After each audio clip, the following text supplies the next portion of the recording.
Girivaradari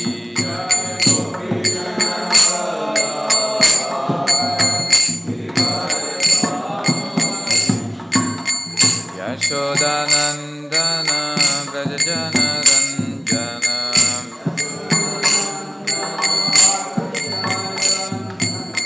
Yashodanandana Brajajana Ranjana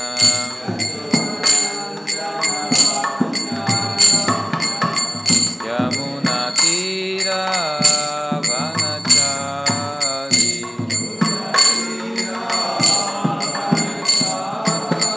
Yamunatira Vanachari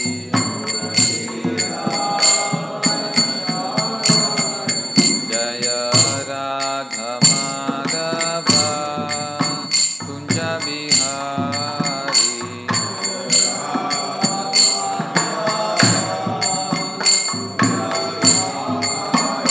Jaya Radha Madhava Kunja Bihari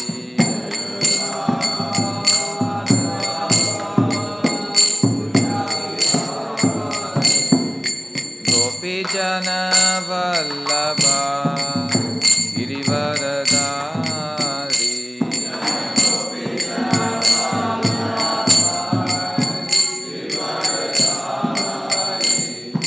Gopi Jana Vallabha Girivaradari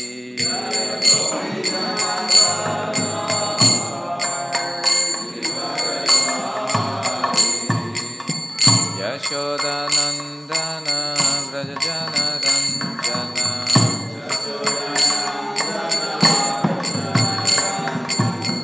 Yamunatira Vanachari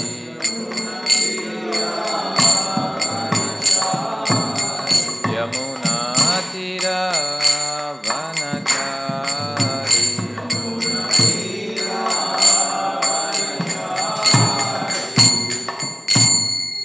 Jai Om Vishnupad Paramahamsa Parivijayacharya Ashtotar Sadasri Śrīmad Bhāgavatam Bhaktivedanta Swami Śrīla Prabhupada ki Grantaraj Śrīmad Bhāgavatam ki Samaveta Bhaktivedanta ki Janitai Gaur Premanande. All glories to assembled devotees. All glories to assembled devotees. All glories to assembled devotees. All glories to Sri Guru and Gauranga. All glories to His Divine Grace Śrīla Prabhupada. Nama Om Vishnu Padaya Krishna Prasthaya Bhutale Srimate Bhaktivedanta Swami Niti Namine Namaste Saraswati Devi Gauravani Pracharine Nirvishesha Shunyavadi Pashyatya Deshatarine. Om Namo Bhagavate Vasudevaya Om Namo Bhagavate Vasudevaya Om Namo Bhagavate Vasudevaya Narayanam Namaskritya Naram Chaiva Narottamam Devim Saraswatim Vyasam Tato Jayam Udirayet Nashtaprayeshu Abhadreshu Nityam Bhagavata Sevaya Bhagavati Uttama Shloke Bhaktir Bhavati Naishtiki. Today we are continuing to read from Śrīmad Bhāgavatam, Canto 3, Chapter 33, entitled Activities of Kapila, text number 29. Swangam tapa yogamayam Mukta kesha gatambaram Daiva guptam na bhubhe Vasudeva pravishtadi Swangam tapa yogamayam Mukta kesham gatambaram Daiva guptam na bhubhe Vasudeva pravishtadi Swangam tapa yogamayam Mukta Kesham Gatambaram Daiva Guptam na Bubude Vasudeva Pravishtadihi.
Swangam tapo yogamayam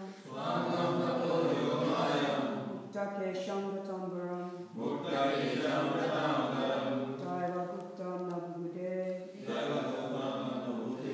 Vasudeva pravistadihi.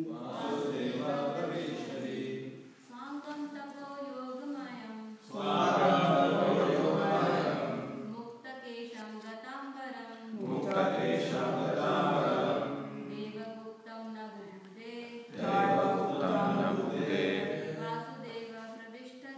Vasudeva Pravishtadhi. Kids. Sarvam tapa yogamayam Swangam tapa yogamayam Muktakesham gatambaram Devam guptam na bhuvute Vasudeva pravesta diha. Vasudeva Pravishtadhi. You want to try? Okay. You want to sit there and try? And see. Okay. You're okay. Word to word translation. Swangam, her body. Tapaha, austerity. Yoga, yoga practice. Mayam, fully engaged in. Mukta, loosened. Kesham, her hair. Gata, disarrayed. Ambaram, her garments. Daiva, by the Lord. Guptam, protected. Na, not. Bubudhe, she was aware of. Vasudeva, in the Supreme Personality of Godhead. Pravishta, absorbed. Di, her thoughts. Translation and purport by His Divine Grace Srila Prabhupada. Because she was absorbed in the thought of the Supreme Personality of Godhead, she was not aware that her hair was sometimes loosened or her garments were disarrayed. Purport. In this verse, the word Daiva Guptam, protected by the Supreme Personality of Godhead, is very significant. Once one surrenders unto the service of the Supreme Lord, the Lord takes charge of the maintenance of the devotee's body, and there is no need of anxiety for its protection. It is said in the second chapter, second canto of Śrīmad Bhāgavatam, that a fully surrendered soul has no anxiety about the maintenance of his body. The Supreme Lord takes care of the maintenance of innumerable species of bodies. Therefore, one who fully engages in his service will not go unprotected by the Supreme Lord. Devahuti was naturally unmindful of the protection of her body, which was being taken care of by the Supreme Person.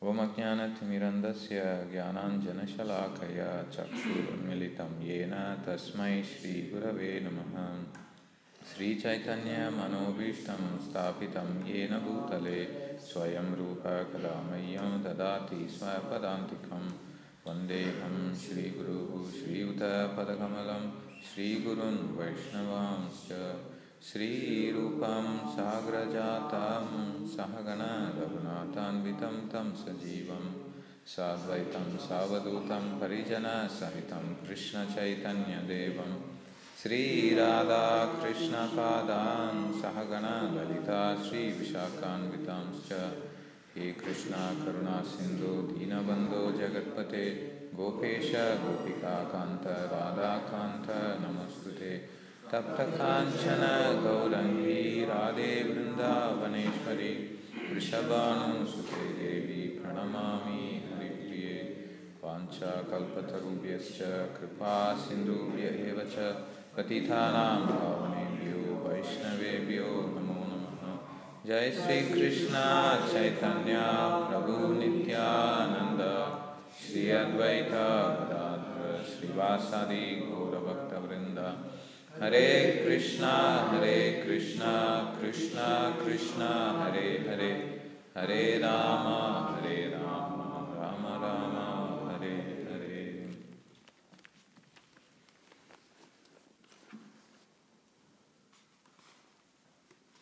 Balasya neha sharanam pitaro nasimha nartasya chagadamudan vadimajjatonam taptasya tat prativitirpyaihan jasheshtas tavad vibhotanbritam tvaduvekshitanam. This is one of the prayers which Prahlad Maharaj offers to Narasimhadev, in which he shows how the protection offered by the material world, whatever ways it may be, is not going to actually protect a person. Only complete surrender unto the Lord is the actual protection. He gives example as to how Balasya means a child cannot be protected by their parents. A doctor and the medicine alone cannot protect a patient. And a person who is drowning in the ocean cannot be protected by the boat. It is only by taking shelter of the Lord that one can be protected in this material world. So here we see how Mother Devahuti is completely absorbed in the thought of the Lord, and she has surrendered herself fully to the process of devotional service, following the instructions of her son, who happens to be the Supreme Personality of Godhead himself, Lord Kapila. When Lord Krishna is describing various opulences, he does mention about how, as Kapila also, Lord Kapila is also one of his opulences, where the aspect of Sankhya philosophy is brought out from him through Lord Kapila. And also we see when Krishna is describing the great qualities of women, he lists their qualities, and how Mother Devahuti is exhibiting all that. And on top of all those qualities, she has this exclusive surrender to the Lord. Maicha ananya bhavena bhaktir avyabhicharani.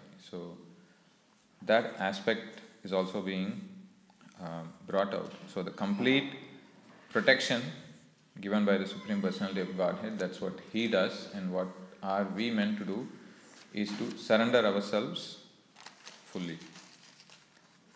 Srila Prabhupada in this purport refers to the second chapter of second canto. We'll probably spend some time reading the verses that he's actually referring to. So the context in which the verses from the second canto, second chapter is spoken is that the aspect of renunciation is being brought out. So prior to this, so in the second canto, second chapter, it begins by saying how people get sidetracked by Vedic sacrifices which will take them to heaven. One is not meant to be distracted by those options. And a fully surrendered person, how should he behave? Fully surrendered persons have to behave in a way that they reduce the necessities of life, and they should not endeavor for things which are having a beginning and an end, and they should focus their endeavor on cultivating pure devotional service.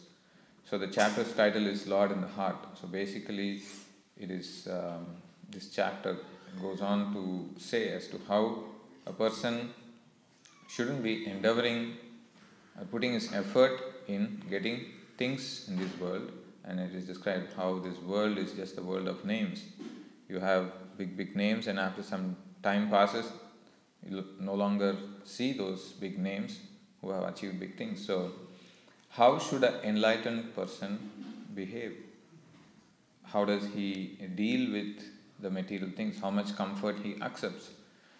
It is described that only he accepts the bare minimum necessities. So 2.2.4 says, when there are ample earthly flags to lie on, what is the necessity of cots and beds? When one can use his own arms, what is the necessity of a pillow? When one can use the palms of his hands, what is the necessity of variety of utensils? When there is ample covering or the skins of trees, what is the necessity of clothing? So this is the level of renunciation, or the basic aspect is simple living is emphasized here, and also the next few verses Prabhupada will bring out how a person should also do high thinking. So we will read few lines from Prabhupada's purport. This is 2.2.4 purport. Human energy is spoiled in a vain search after such illusory happiness. If one is able to lie down on the floor, then why should one endeavor to get a good bedstead or soft cushion to lie on? So then Prabhupada goes on to compare human civilization and that of animal civilization. And he brings out how the human form of life is very, very rare. One should not be wasting his time in all these mundane endeavors. And one, as a human being, he is superior to that of animals, and he should use his reserve energy in cultivating spiritual knowledge and not go blindly towards advancement in his civilization. Prabhupada then gives this example of Goswamis who had high posts, but they were still able to give them up, and they took up a renounced order of life. So there the process of renunciation is being brought out, and Prabhupada will also bring out, after renouncing all this, what did the Goswamis do? They were actually discussing topics of Radha and Krishna, sitting in different places and discussing amongst themselves. And most importantly, because they have kept the necessities of life to a minimum, they were contributing to the society in terms of literary works. They were writing literature and contributing to the society. Prabhupada brings about what are the ways a person in the renounced order should behave and conduct himself. So this is the next verse. This is 2.2.5. And this is where the surrender to the Lord and the protection is being brought out, which is the topic, or which is the theme which is found in today's purport. And that is the surrender which Mother Devahuti is exhibiting. This is 2.2.5. Are there no torn cloths lying on the common road? Do the trees which exist for maintaining others no longer give alms in charity? Do the rivers being dried up no longer supply water to the thirsty? Are the caves of the mountains now closed? Or, above all, does the Almighty Lord not protect the fully surrendered souls? Why then do the learned sages go to flatter those who are intoxicated by hard-earned wealth? So we'll spend some time also in this particular purport, which is very instructive for all the ashrams. The renounced order of life is never meant for begging or living at the cost of others as a parasite. According to the dictionary, a parasite is a sycophant who lives at the cost of society without making any contribution to that society. So they are pretty powerful cutting words as to what a renounced person should not be doing. Then Prabhupada brings about what should he be actually doing. The renounced order is meant for contributing something substantial to the society and not depending on the earnings of the householders. So this is what the person in the renounced order is meant to do. He has to make some substantial contribution to the societies. But then we see that people in the renounced order accept alms, they go and beg. Is this fully condemned? No, Prabhupada brings about this point as to how acceptance of alms from the householder is bona fide. But the purpose is not just for bodily maintenance. He brings about as to how in Kali Yuga so many people have misused this dress of a renounced order and have used this as solving their own economic problems. That's not the actual purpose. The purpose is to visit, the renounced person visits the householders and begs alms, but his idea is to give transcendental knowledge to them and not to take advantage of the charitable disposition of the householders. So then Prabhupada says, what should a householder do?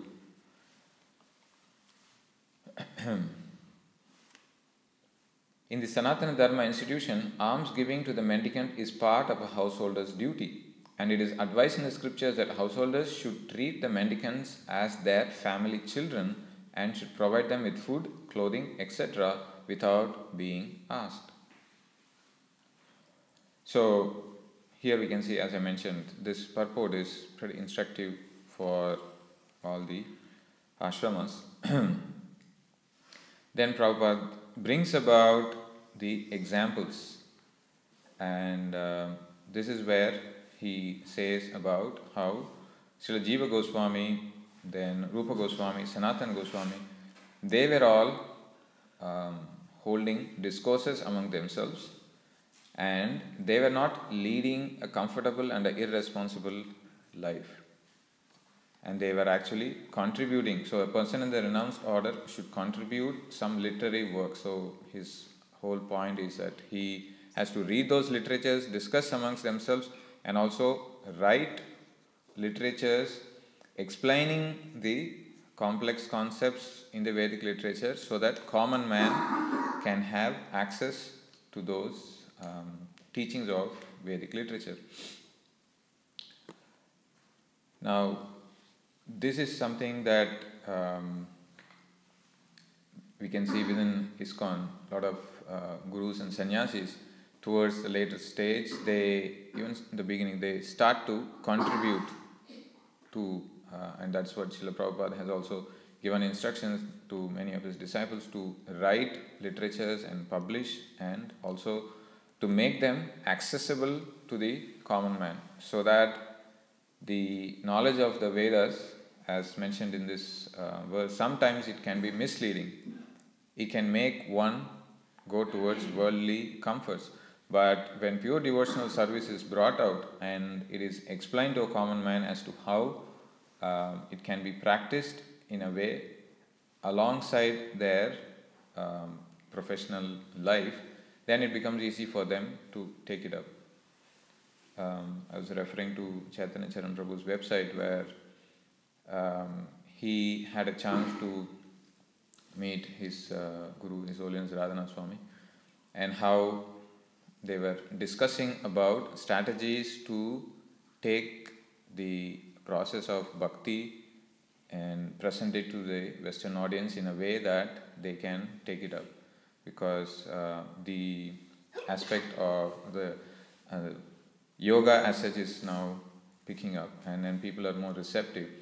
But instead of just being blind sentimentalists who are just singing and dancing in the streets, if the bhakti yoga is presented in a way that people can, in the West, can take it up, practice and see changes in their life, so then it can be applied. So if devotees are able to write books and they are known as people who are contributing to the society as great speakers and great authors, then people will be more inclined to listen to them. So that is what a lot of the self-help gurus, that's what the persons who are trying to help others, the strategy they follow is they come up with a concept, they use some nice words, and then they write a book, and then they conduct public events and people come. And combined with the presence in the social media, they have a lot of followers. And if the same principle is applied as to how Bhakti Yoga can be made relevant to people, and literatures can be written, and public presentations can be made, and we can also attract people through whatever is available. During the time of the Goswamis, written form, like where they started to write it in palm leaves, then they had to take a copy. And then later on we see as to how during the time of Srila Bhaktisiddhanta Saraswati Maharaj, the concept of printing press came, and then the wide distribution started. Now currently what we are seeing is to how the social media, internet, YouTube, Facebook and all that are being used to propagate. So if the same knowledge is given to the common man in terms of how he can access it and how he can apply it, and that's where the contribution of the people in the renounced order plays a major role. In fact, anybody from any ashram who is practicing Bhakti Yoga can contribute in a way that it can be helpful to the society in general. So to do that, you have to have time. So how do we save time is by keeping the requirements of ourselves to the minimum. So that is why instead of making elaborate plans for living very, very comfortably, just try to accept the bare minimum, save time, and in that time that you save, you practice your sadhana, perfect yourself, and then start to contribute to the society in terms of preaching, writing books, or even writing a blog, putting up messages in the Facebook related to spiritual life, how it can be applied. So in that way, we are taking up the mood of the Goswamis and applying it in the current context. Prabhupada in later purports explained, it doesn't mean that we live naked in the caves and we don't do any preaching. The whole idea here is, if needed for preaching, big temples can be built. That is why Prabhupada said, if I have to give this message sitting under a tree, who will come and listen? But if I am able to build a big temple, install deities, and then when I start preaching, so then I can attract. So this is the other side of taking these verses that are given here that we're discussing. So just live with bare necessities and then just take care of my own sadhana. That is not the mood. So we'll go on to read other points from the purport. Now one may raise a question, okay, what will happen to me if I go and live in the caves, or if I'm completely surrendering, what will happen? Who will protect? So in this purport, Prabhupada explains as to how when Haridas Thakur was living in a cave and chanting, and when devotees came and tried to visit him, they also saw that there was a snake living in the same cave. And the devotees were concerned about the safety of Haridas Thakur, and then they were trying to convince Haridas Thakur to move to a different place. And when they were discussing this and the matter was settled, the snake crawled out and went out of the cave and it went in search of a different place. So Prabhupada writes, it's the same Paramatma is in the heart of every living entity. So the same Paramatma in the heart of the snake inspired it to move to a different place so that Haridas Thakur can practice his bhajan without any hindrance. So this is an inspiration that we can draw from as to how, if we are sincerely making endeavors to practice spiritual life, the Lord in the heart of everybody, He will inspire and give us protection.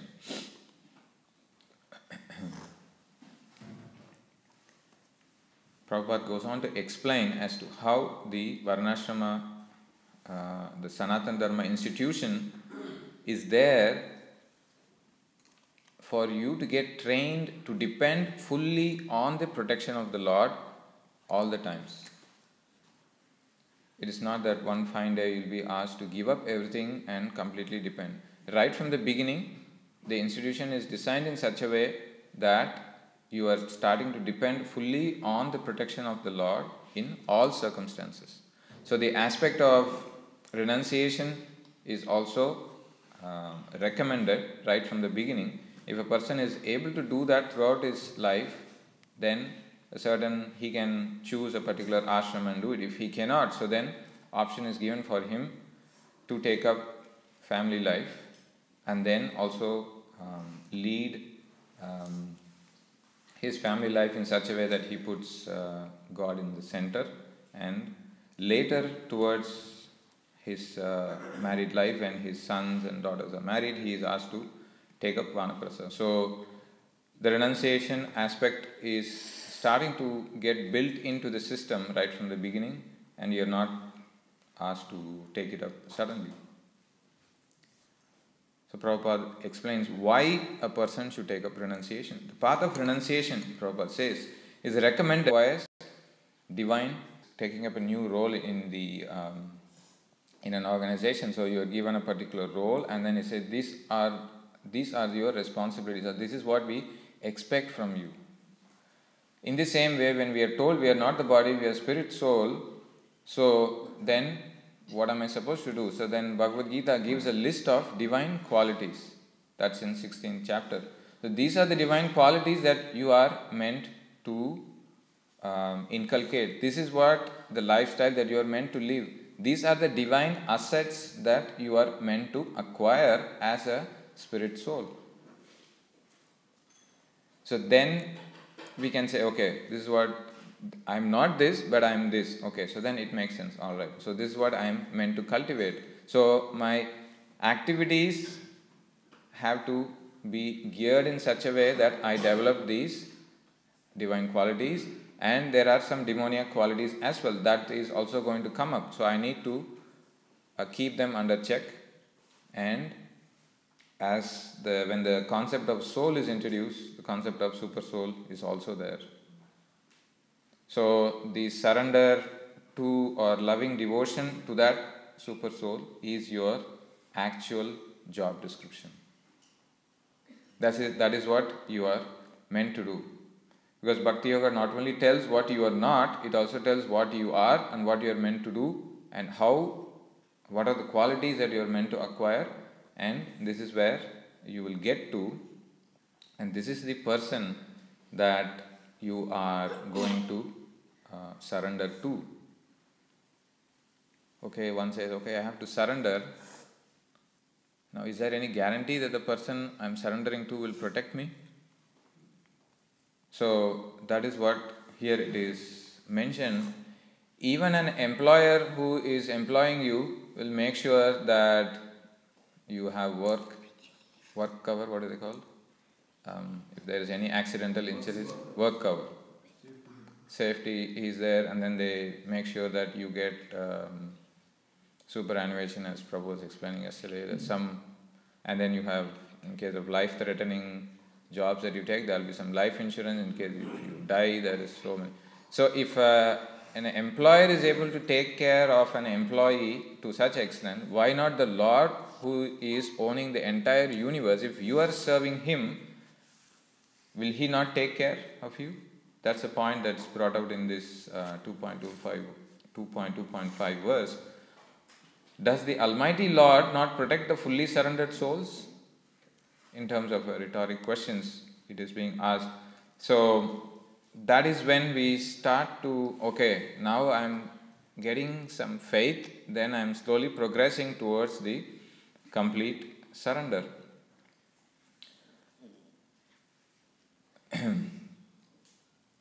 Now, when we are progressing towards surrender, the biggest factor, that's one of the biggest factors that is hindering is fear. So Prabhupada explains as to how one can become fearless. And he says, everyone can become fearless. How does one do that? In the purport towards the end, he says, everyone can become a fearless and honest person if his very existence is purified by discharging the prescribed duty for each and every order of life. So how do I become fearless and honest? Is by purifying my existence. How do I purify my existence? Is by engaging. Prabhupada explains. One can become fixed in one's prescribed duty by faithful oral reception of Vedic instructions and assimilation of the essence of Vedic knowledge by devotional service to the Lord. So he mentions a few points. Let us discuss one after the other. First thing he says, you have to become faithful oral reception. If you want to do your prescribed duties perfectly, first thing you need to have is good oral reception of the Vedic instructions. And then you have to assimilate the essence of Vedic knowledge by devotional service. So, the essence of all the Vedic instructions is that it is given in the Bhagavad Gita. So, instead of spending time to read the entire Vedic literatures, the essence is given in the Śrīmad Bhāgavatam and Bhagavad Gita, and one has to just understand the essence and engage in devotional service. And in Bhagavad Gita, Lord Krishna describes as to, in the final chapter, he says, what are you meant to do? After describing all the paths, Krishna explains, Sarva Dharman Parityajya, Mam Ekam Sharanam Braja, Aham Tvam Sarva Papebhyo Mokshayishyami Ma Sucha. So there Krishna insists on the fact that one has to surrender. And in the purport to that verse 18.66, Srila Prabhupada brings about the different stages of or aspects of surrender. Many of you might know this verse. Anukulyasya sankalpaha pratikulyasya varjanam rakshishyati iti vishvasho goptrupte varanam tata atma nikshepa karpanye sadvida sharanagati. Prabhupada quotes this from Hari Bhakti Vilas, and it's also there in Chaitanya Charitamrita 22.100, Madhya Lila 22.100. So the 6 divisions of surrender. First thing is that one accepts things that are favorable to devotional service. Second is the rejection of unfavorable things. So if we are starting to take up the process of surrender, the 2 aspects of surrender can be done by actions. And the first 2 are mostly towards doing activities or not doing activities. Then the rest of the 4 are more towards your mental disposition or your attitude towards devotees and towards Krishna. That will take a longer time, but where we can start straight away is by accepting things which are favorable and rejecting things that are unfavorable. So, that conviction that Krishna will give me protection. under any circumstance, Krishna will give me protection. This is the antidote to fear. If surrendered devotee is fully engaged in devotional service, Krishna assures that he will protect. But we also need to be convinced of the fact that Krishna will give protection. So that conviction comes by gradually taking up the devotional service in accordance with the instructions of the Guru Parampara.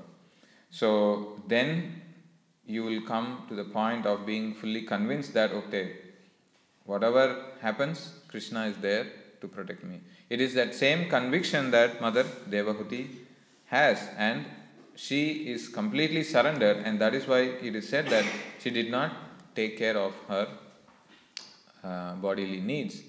In fact, it is taken care by her maidservants. So here we see a case study as to how if a person dedicates his or her life in the devotional service of the Lord, if you look at her life, she was protected by her father in the initial days. Then the protection is given by her husband. Then in the later stage, she, along with her husband, due to their exalted qualities, were able to attract the Lord himself to take birth in their family. And she was also spiritually inquisitive, and she started to inquire, and that is how we got the entire teachings of Lord Kapila. And in this stage of her life, she is fully convinced that Rakshishyati iti Vishvaso. No matter what happens, the Lord will protect. And Lord is my only guardian. So that's another point. Goptrutve Varanam Tada. In the word-to-word translation, Prabhupada gives Goptrutve means in being the guardian, like the father or husband, master or maintainer. So in the life of Devahuti, we can see as how the Lord is arranging different ways by which she was protected. She had a father who protected her. She had a husband who protected her. She had the son who is the Lord himself. He is also giving protection by giving instructions, and she is also faithfully following those instructions. So protection is assured provided we are able to follow the instruction. Then comes the full surrender, Atma Nikshepa, Karpanya, that is humility. So, just to reiterate the point, the first two aspects of surrender are mostly related to actions, and the later four are more towards the way or your mental disposition or acquiring those qualities. So, when we are in the path of surrender, especially how do we know a person is fully surrendered, the definition is given as to how one is free from the effect of jnana and karma, the famous verse for pure devotional service which you all know. Anya bilashita shunyam jnana karmadi anavritam anukulyena Krishna anusilanam. So how do we know we are fully surrendered? One of the ways of analyzing that is also by to what extent I am free from jnana and karma. When we are starting to adjust things in our life to find solutions, then we are more leaning towards the karma aspect. So if we analyze the four types of people who surrender to the Lord, one who is in distress and one who is seeking wealth, they are leaning more towards the karma side, where they want something and they are trying to fix their problem by adjusting few things in their life, and that's why they are approaching the Lord. So if we reflect on our own consciousness, how are we dealing when problems come? Are we just trying to adjust things and making sure that if I do some adjustments, so then I can become happy? And this is the tendency that makes a person go towards demigods, because demigods can fix my problem quickly, but if I surrender to Krishna, it may take time. He may or may not sanction my prayers. So let me make some quick adjustment, follow some injunctions in the Vedas, so Karma Kanda section, let me do it and then fix. Surrender maybe later. So if as devotees also we are having this mentality, okay, I can fix my things by making some adjustments, so then one has to gradually give it up. So this point, His Holiness Shuhotra Swami writes in his book as to how the factors or certain hindrances in the way of surrender, how one can overcome and how one can introspect and see. He goes on to explain how one can take the other way of, okay, I will be more philosophically oriented, I will not be too much into sentiments and all that. So that is again more leaning towards jnana. Without developing loving emotions towards the Lord and the devotees, if a person is just leaning towards just acquiring knowledge, again that is dry. It is just philosophical orientation. So you are leaning more towards jnana.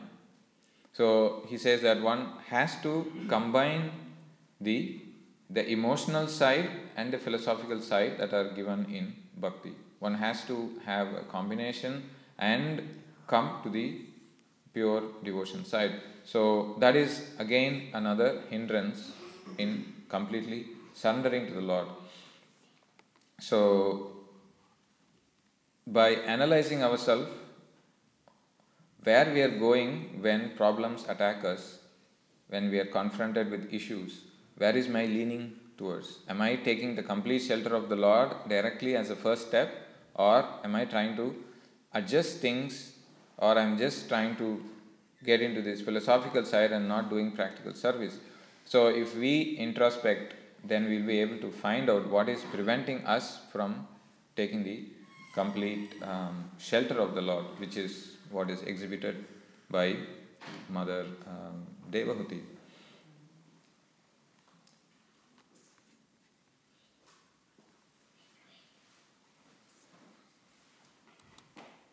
So by engaging in devotional service, a person becomes fully absorbed in the thoughts of the Supreme Lord.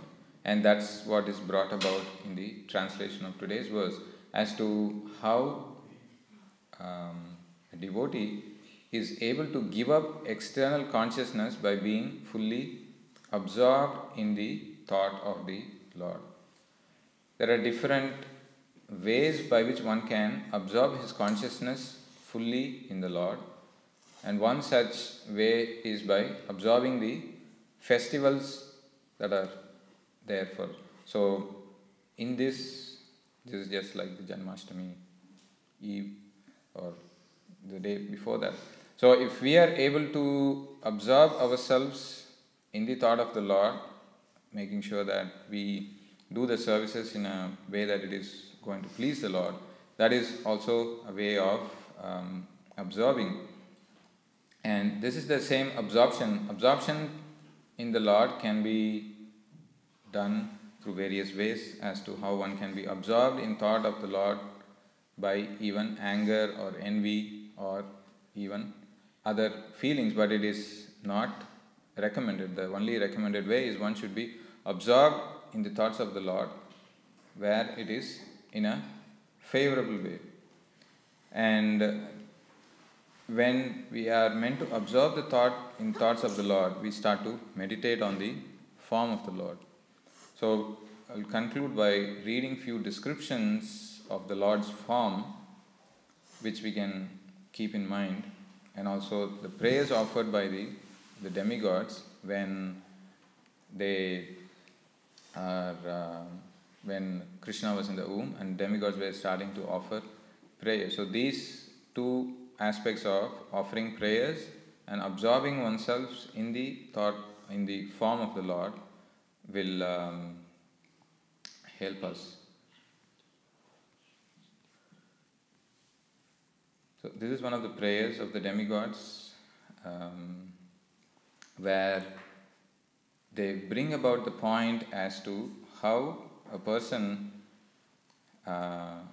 who is meditating on the lotus feet of the Lord. See, this is how the prayer goes. O lotus-eyed Lord, by concentrating one's meditation on your lotus feet, which are the reservoir of all existence, and by accepting those lotus feet as the boat by which to cross the ocean of nescience, one follows in the footsteps of Mahajanas. By this simple process, one can cross the ocean of nescience as easily as one steps over the hoofprint of a calf. So here we see as to how the recommendation is there for a person to meditate on the feet of the Lord, and how it should be done in accordance with the great saints and sages. So these great saints and sages have left behind the process, and if a person is able to follow that process, he can attain the lotus feet of the Lord. And the demigods go on to explain. This is a very famous verse which Prabhupada often quotes. What if a person does not follow the process and they engage themselves in mental speculation or other such processes, and they think that they are liberated? Such persons, even though they think they are liberated because they have not taken shelter of the lotus feet of the Lord, such persons will eventually fall down, and their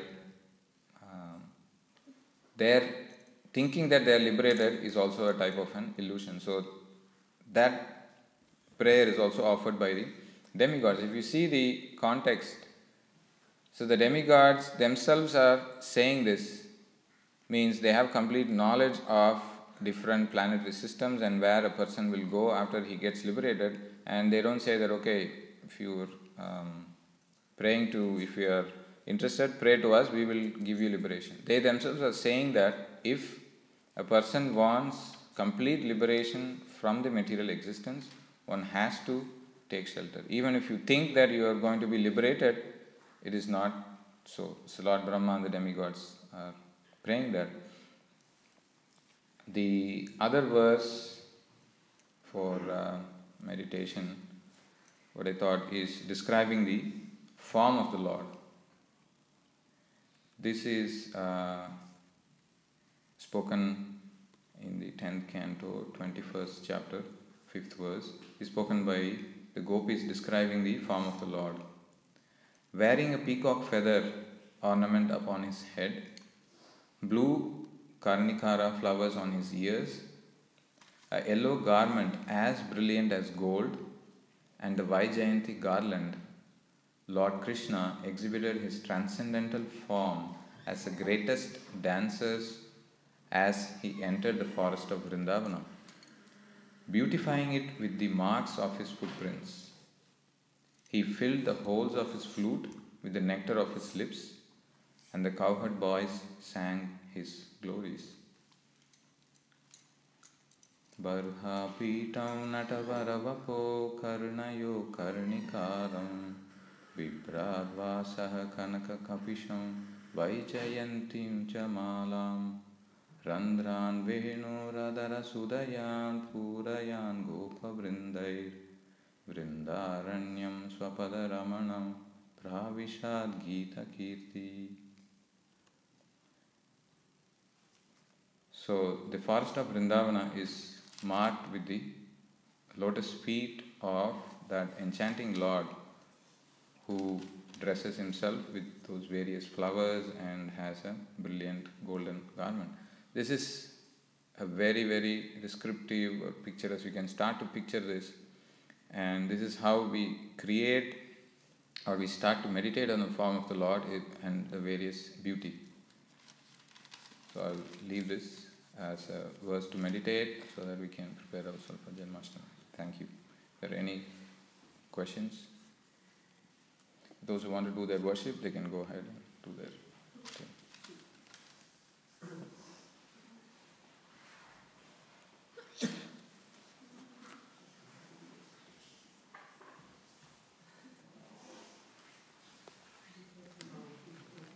Yes, please. Correct stage of Devhuti. Yes. Yes. Is it a Dhyan Yoga or Bhakti Yoga? Because she's not entering any sense at the moment. current stage of Devahuti, is it Dhyana Yoga or Bhakti Yoga?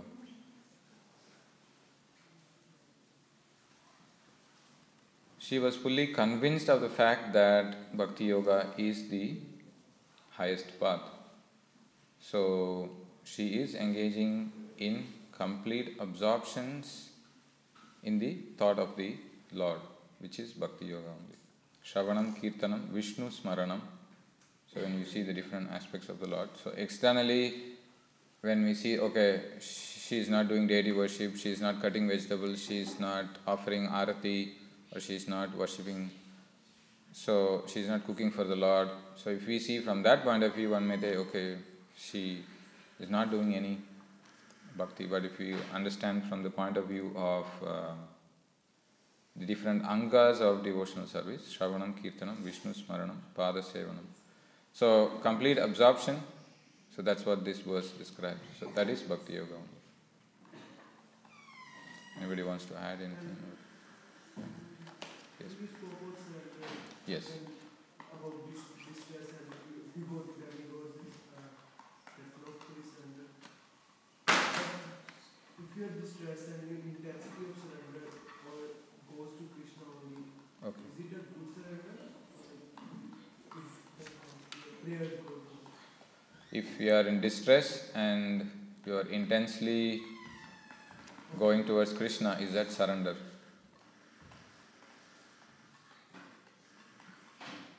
Yeah, so the initial motive for going towards Krishna at that point is distress.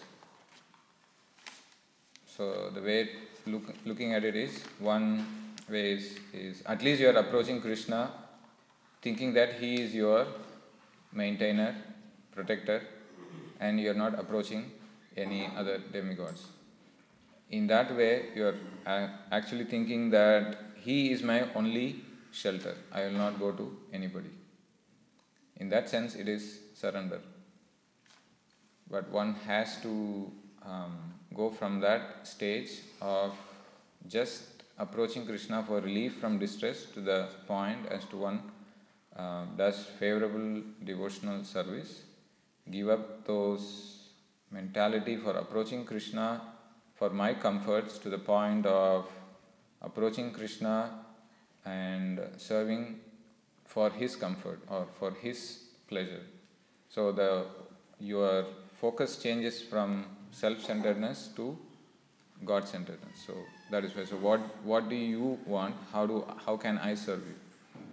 It is a big step. I'm just speaking, I have to do those things as well.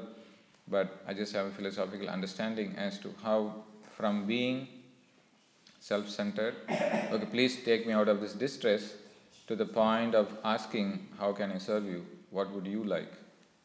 How do you want me to serve you? So one can gradually do that. And that is what the process is given. We don't have to invent any process. Vaidhi sadhana bhakti is the process which will take you gradually, and as if you are following a map, there will always be some landmarks as you tell whether you are progressing nicely or not. So the steps are there, the process will tell, okay, at this stage, this is what you'll go through, and you can make sure that you're in the right path. So that is how you gradually progress and not stay in the stage where you're just asking Krishna for relief from distress. And in fact, this relief from distress is why Gajendra prayed, but interestingly, just as we see that Mother Devahuti did not care for her garments, and I heard from Subhavilas Prabhu that when Gajendra was calling out to the Lord was rushing to save him, that he did not see that his garments were falling off. Like, he did not even mind to pick those things. He was just in a hurry to save Gajendra, who was just offering prayers. And the prayers are also very powerful in the sense Gajendra will put himself in a very lowly position. I am just an animal. Trying to recollect that verse. Yeah. Madruk prapanna pasupasha vimokshanaya muktaya bhuri karunaya namulayaya Swam sena sarvathanubrin manasi pratita pratyak drishe bhagavate brihate namaste.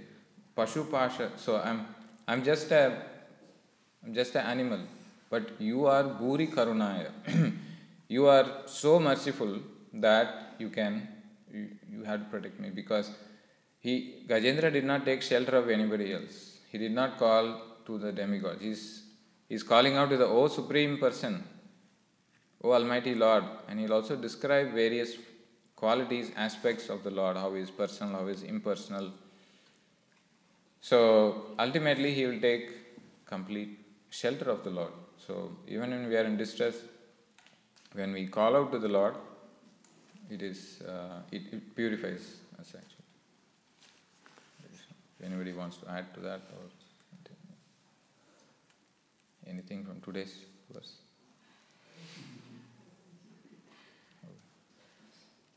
All right, okay. Yeah. You mentioned that to be fully surrendered, you know that you should surrender to Lord rather than surrender to dhyana or karma.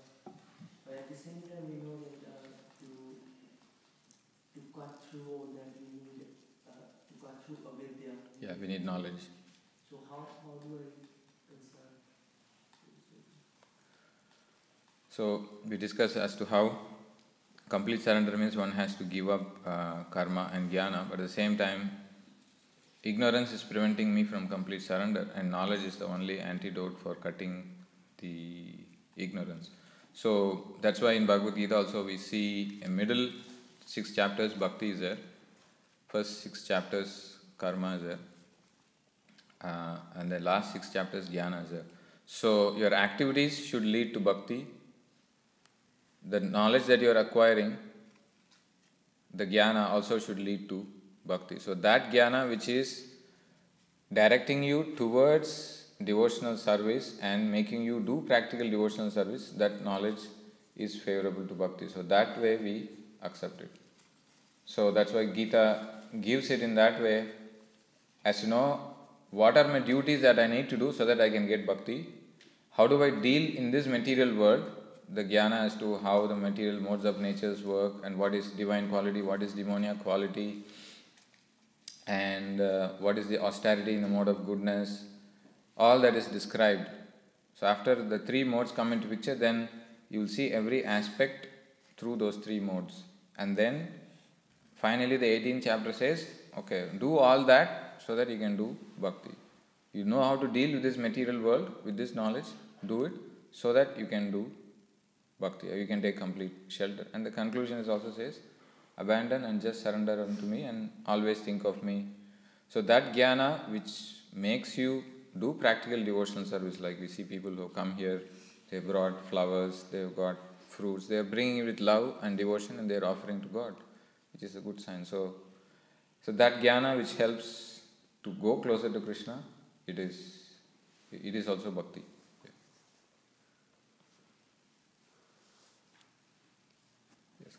You had 6 questions of the sages. You can answer that question. I have a different question. Okay. If the Lord is equal to everyone, Yes. why does he kill the demons and protect the devotees? If the Lord is equal to everyone, why does he kill the demons and protect the devotees? What do you think?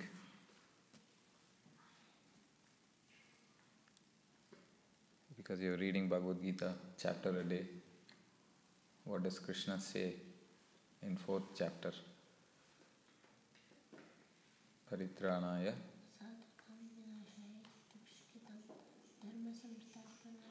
Sambhavami Yuge Yuge. So Krishna says, as you surrender unto me, I shall reward accordingly. So the devotee or the devas are surrendering to the Lord and they are following in that way, in that path. Even if they are in trouble, they approach the Lord and they are following scriptural injunctions, so they are protected. Whereas the demons, they do not follow the injunctions and they get killed by the Lord. But even that killing is a form of mercy shown by the Lord to them, because if, for example, a government is, the example that you can understand, if you are a good student, a teacher will give you rewards, but if you are acting in a bad way, the same teacher will punish you also, right? So is a teacher partial? No, because based on your actions, you bring out that particular aspect of your teacher, being strict or being lenient. So if you are doing good things, the teacher will encourage you. If you are doing bad things, she will take a stick and she might want to discipline you. In that way, Krishna also does it, so that the demons also become purified. And in fact, whichever demon Krishna kills, the demons also get liberated. So in that way it is mercy, and in that way he is equal to them. Is it okay?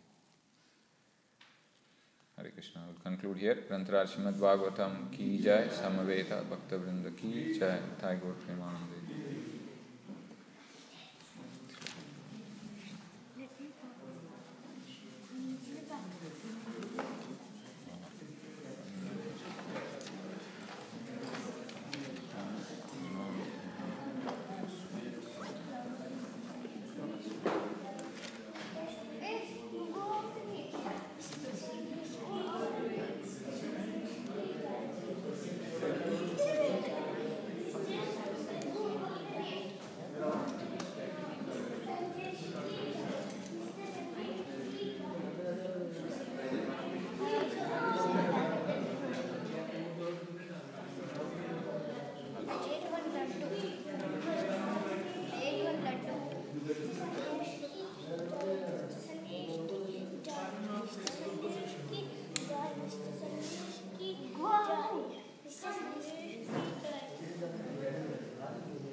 Accepting favorable, rejecting unfavorable, conviction that Krishna gives protection, acceptance of Lord as one's guardian or master, then full surrender, then humility.